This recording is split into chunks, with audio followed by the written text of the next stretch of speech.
नमस्कार मित्रों, इस महत्वपूर्ण वीडियो में बात करेंगे एलएलबी 5th सेमेस्टर के प्रश्न पत्र सूचना का अधिकार आरटीआई एक्ट 2005 के महत्वपूर्ण दीर्घ उत्तरीय प्रश्न।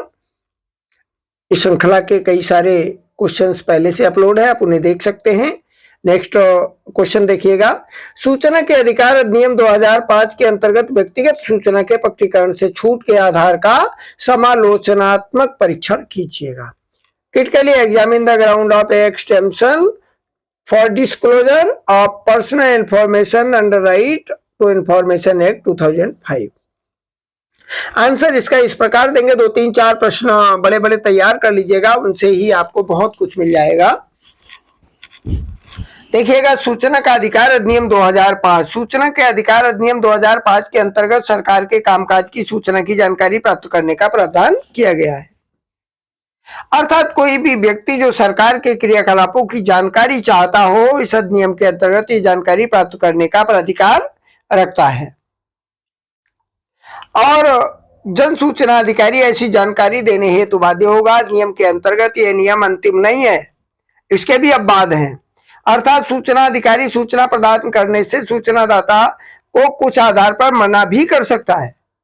इस प्रकार के उपबंध अधिनियम की धारा 8 में दिए गए हैं। देखिएगा क्या क्या उपबंध दिए गए हैं जिनके अनुसार सूचना देने से मना भी किया जा सकता है। अधिनियम में अंतर्विष्ट किसी बात के होते हुए भी व्यक्ति को निम्नलिखित सूचना देने की बाध्यता नहीं हो सकती है। नंबर का सूचना जिसके दिए जाने से भारत की प्रभुता एवं अखंडता तथा राज्य की सुरक्षा, रणनीति, वैज्ञानिक या आर्थिक हित, विदेश से संबंध पर प्रतिकूल प्रभाव पड़ता हो, या किसी अपराध को करने का उद्दीपन यानी इंसाइटमेंट होता हो। नेक्स्ट देखिएगा, सूचना जिसके प्रकाशन को किसी न्यायालय या अधिकरण द्वारा अभिव्यक्ति के रूप में निषिद्ध किया गया हो, या जिसके प्रकटन से न्यायालय का अपमान होता हो। सूचना जिसके प्रकटन से संसद या किसी राज्य के विधानमंडल के विशेषाधिकार को भंग करता हो। अगला देखिएगा, सूचना जिसमें वाणिज्यिक विश्वास, व्यापार, गोपनीयता या बौद्धिक संपदा सम्मिलित हो, जिसके प्रकटन से किसी पर व्यक्ति प्रतियोगी स्थिति यानी हैसियत को, किसी की हैसियत को नुकसान यानी पर्सनल लॉस हो रहा हो। जब तक कि सक्षम प्राधिकारी का ये समाधान नहीं हो जाता है कि ऐसी सूचना प्रकटन से विस्तृत लोकहित का समर्थन होता हो। किसी व्यक्ति को उसके वैश्वासिक नातेदारी में उपलब्ध सूचना, जब तक कि सक्षम प्राधिकारी का ये समाधान नहीं हो जाता कि ऐसी सूचना के प्रकटन से विस्तृत लोकहित का समर्थन होता। किसी विदेशी सरकार के विश्वास में प्राप्त सूचना। नेक्स्ट देखिएगा, नंबर 6, सूचना जिसको प्रकट करना किसी व्यक्ति के जीवन या शारीरिक सुरक्षा को खतरे में डालता हो, या फिर जो विधि प्रवर्तन या सुरक्षा प्रयोजनों के लिए विश्वास में दी गई किसी सूचना या सहायता के स्रोत की पहचान करे, या फिर सूचना जिससे अपराधियों के अन्वेषण, पकड़े जाने या अभियोजन की क्रिया में अड़चन पड़े, या फिर मंत्रिमंडल के जो कागज पत्र हैं, कागजात हैं, जिसमें मंत्रिपरिषद, सचिवों और पदाधिकारियों के विचार विमर्श का अभिलेख भी सम्मिलित हो, इनका उल्लेख हो, परंतु ये मंत्रिपरिषद के विनिश्चय, उनके कारण तथा ये सामग्री जिसके आधार पर विनिश्चित किए गए थे, विनिश्चय किए जाने और विषय के पूरा या समाप्त होने के पश्चात जनता को उपलब्ध कराए जाएंगे। परंतु ये और है कि वे विषय जो इस धारा में विनिर्दिष्ट छोटों के अंतर्गत आते हैं वो प्रकट नहीं किए जाएंगे।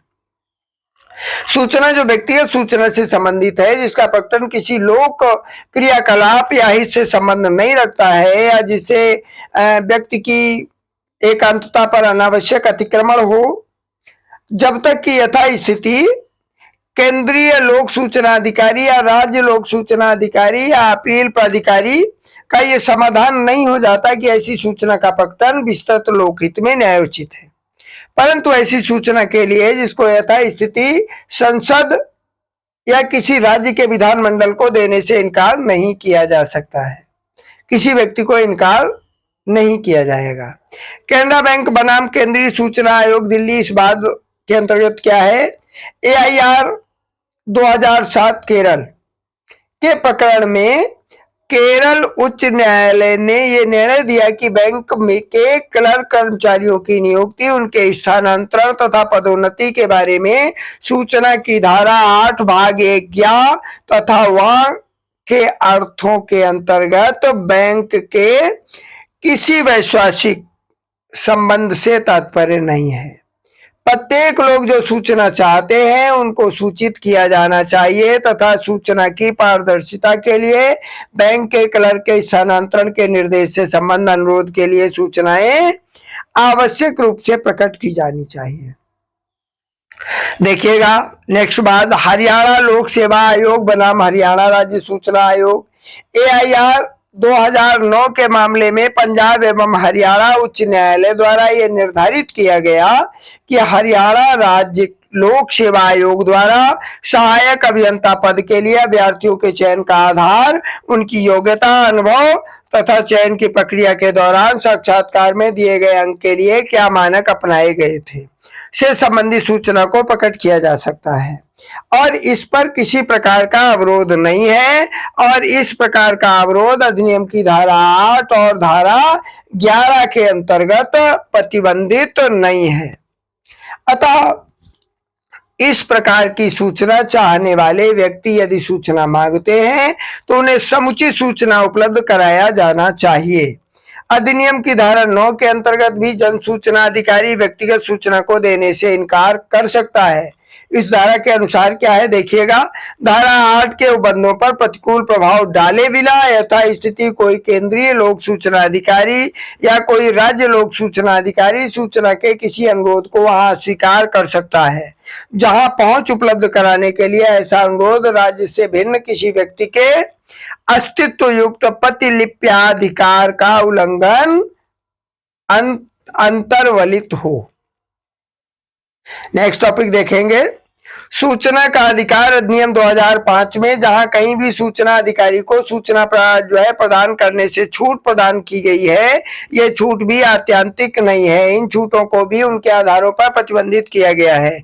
जैसे धारा 8 भाग 1 के अनुसार यदि मंत्रिमंडल के कागज पत्र जिसमें मंत्रिपरिषद के सचिवों और उनके अन्य अधिकारियों के विचार विमर्श के अभिलेख सम्मिलित है तो इसकी सूचना न तो प्रदान की जा सकती है और न ही मांगी जा सकती है। लेकिन मंत्रिपरिषद के निर्णय जिसके कारण वह निर्णय दिया गया तथा वो सामग्री जिसके आधार पर वो निर्णय दिया गया था, निर्णय दिए जाने एवं विषय के पूरा या समाप्त हो जाने के बाद जनता को उपलब्ध कराया जाएगा।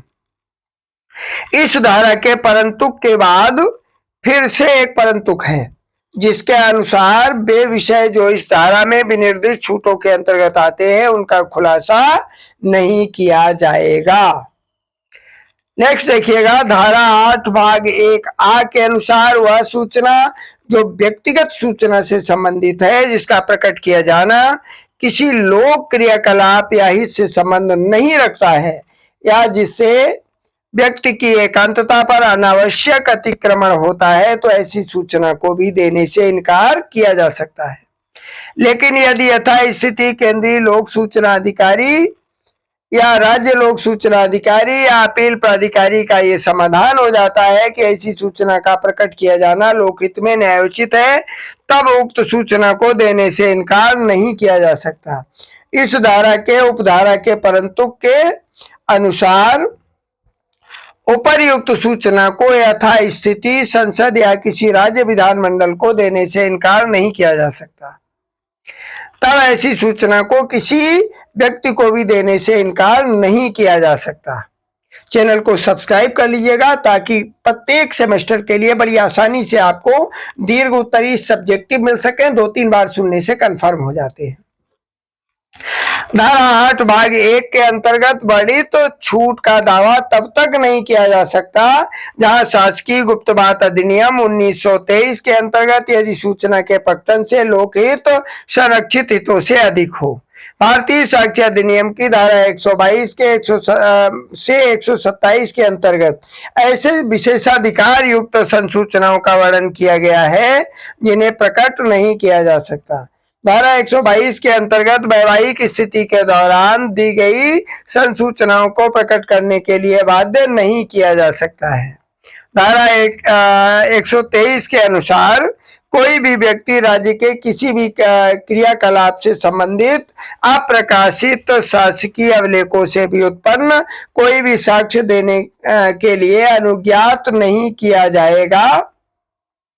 कब तक? जब तक कि उस विभाग का प्रमुख अधिकारी ऐसा करने की अनुज्ञा ना दे। इस प्रकार धारा 124 के अनुसार शासकीय संसूचनाओं, धारा 126 के अंतर्गत व्यक्तिगत संसूचनाओं के संबंध में भी संसूचना का दावा नहीं किया जा सकता। झारखंड राज्य बनाम नवीन कुमार सिन्हा AIR 2008 के मामले में झारखंड उच्च न्यायालय ने यह भी निर्धारित किया कि जहां किसी भी लोक प्राधिकारी द्वारा निविदाएं आमंत्रित की जाती हैं तथा निविदा दस्तावेजों के आधार पर निविदा आमंत्रित करने वाले या बोली लगाने वाले अर्हता विनिश्चित की जाती है, वहां पर ऐसे निविदा दस्तावेजों का सार्वजनिक किया जा सकता है। न्यायालय ने इस तर्क को अस्वीकार कर दिया कि निविदा का विनिश्चय हो जाने के बाद तथा आदेश कार्य निर्गत हो जाने के बाद निविदा दस्तावेज व्यापारिक गोपनीय तथा वाणिज्यिक विश्वास का विषय है। विक्रम साइमन बनाम उत्तर प्रदेश राज्य सूचना आयोग AIR 2007 के मामले में इलाहाबाद उच्च न्यायालय ने यह निर्णय दिया कि अभियुक्तों की गिरफ्तारी के स्थान के संबंध में मांगी गई सूचना को देने से इनकार किया जाना न्यायोचित है। इस प्रकार की सूचना का अधिकार अधिनियम 2005 की धारा 8(1) जा के अंतर्गत पूरी तरीके से आच्छादित है। अतः याचिकाकर्ता को इस प्रकार की ऐसी कोई सूचना मांगने का अधिकार नहीं है। इस वीडियो में इतना ही। चैनल को सब्सक्राइब कर लीजिएगा ताकि बहुत सारा कंटेंट आपको आसानी से मिल सके। इसी से दीर्घ उत्तरीय प्रश्नों से ही लघु उत्तरीय और अति लघु उत्तरीय प्रश्न बड़े आसानी से बन जाएंगे और सॉल्व भी हो जाएंगे।